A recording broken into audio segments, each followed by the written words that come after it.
what is it like to return to Rio 20 years after your historic summit? Well, first of all, I wouldn't have returned unless I wasn't planning on coming to Rio 2012. But I was invited by a group of young people who were organizing in Canada to be a direct response to the inaction of our government on sustainability. And, that was really moving to me because these people are from across the country and they've dedicated their money, their time, their energy, everything for the last year and a half because they believe in a better way of being. Yeah. They believe Canada needs to take responsibility and they believe in a new future. And that is an incredibly compelling, inspiring energy, and I had to go and support them. So that's why I came. And now being here, it's incredibly exciting. I mean, the world is once again here in Rio and once again talking about the involvement of our high-level governance in terms of sustainable development. I mean, this conversation has been neglected for a long time, and now we're all here talking about the same thing, and at the least, that is incredibly exciting and much needed. How have things changed since 20 years ago? How do you see things kind of moving or evolving, moving forwards or backwards? Well, they called Rio plus 10 in Johannesburg Rio minus 10. And I think really at this global political level, the conversation about sustainability really has slipped. And now they already say that the negotiations here, or the declaration that comes up Rio 2012, will not be as ambitious as what came out 20 years ago.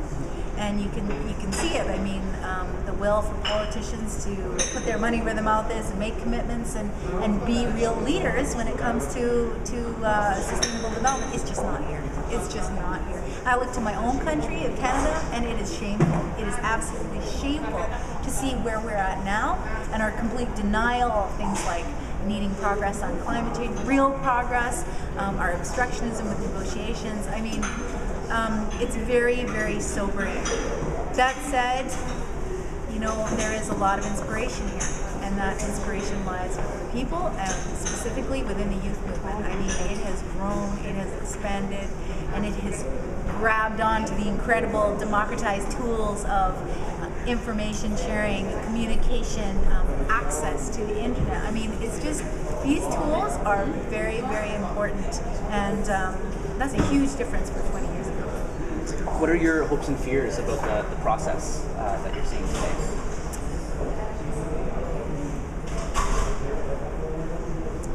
We need young people to cut through all the BS.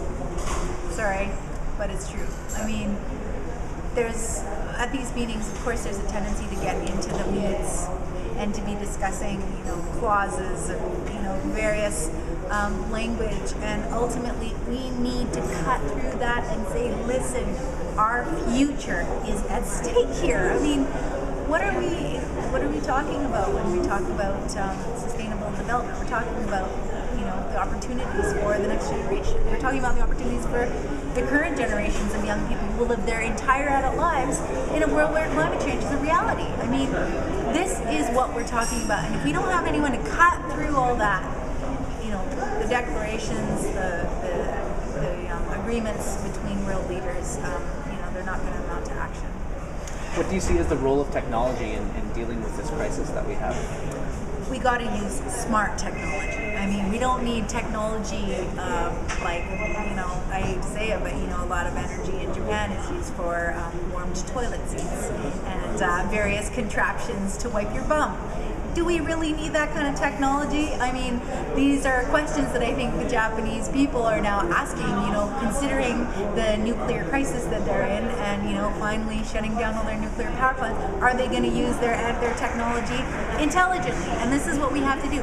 Then, when we actually look at what we want to use our technology for, my goodness, I mean, we can achieve anything. And we see that here. I have just met yesterday 20 of the young people that I've been coordinating with for over a year and a half to get to Rio. I just met them yesterday. We know each other so well by email.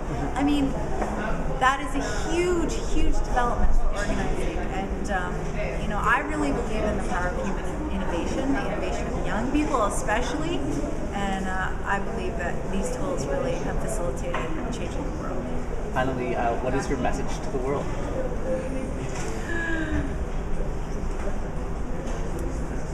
My message to young people is to use your voice. The simple, easy, but difficult task of speaking your truth. Get educated on the issues, get passionate about things that you're interested in, and use your voice. The world is desperate to hear the truth spoken to power. That's why people are still talking about a speech that a 12-year-old gave to the UN 20 years ago. It's because we need that voice. And no one can speak it clearer than young people. We need your voice. Thank you. Could you guys just say something about the permanent forum? What role do you see this permanent forum for young people within the UN system? And why is it important? I think that this idea and the process that is actually unfolding for establishing a permanent forum on youth at the UN is unbelievably exciting, and this has a potential to being one of the main legacies of Rio. I mean, everybody's looking to ask, what is going to come out of this summit? What's going to be something that we can point to as real action that happened? And establishing a permanent forum on youth, I mean, there we have it, giving a voice to this most important needed voice for the future. I mean, I think it's fantastic. Great.